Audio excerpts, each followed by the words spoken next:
धर्मा recording studio. ओम नमः शिवाय, ओम नमः शिवाय। सावन भर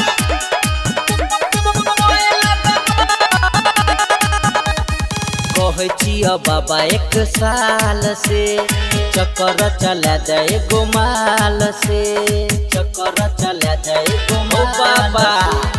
कहै छिय बाबा एक साल से चक्कर चला जाए गोमाल से। तू देबह नहीं ध्यान तो गणेश जी के कहे लगब, सावन भर रोए लगब, चिलम पी के मोए लगब। देबह जे ध्यान तो मंगरो के सहे लगब, सावन भर रोए लगब, चिलम पी के मोए लगब। Singing by Dharmendra Saxena. चिलम पी के मोए लगब।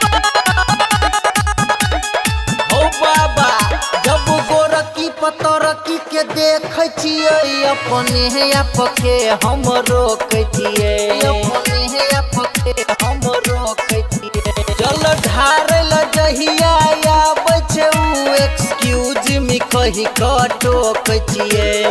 मंदिर के गेट पर माथा के फोड़े लगब, सावन भर रोए लगब, चिलम पी के मोए लगब।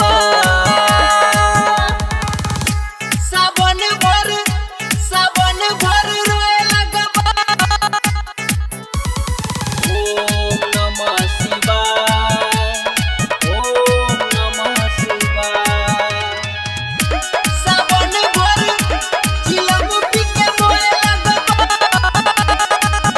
तोरे नजर से चले छ दुनिया जहान, एगो सजनील से बक छ परेशान, एगो सजनील से बक छ परेशान। और शादी में चढ़ैब 2 किलो भांग, सारा दुनिया जपै छ तोरे गुणगान।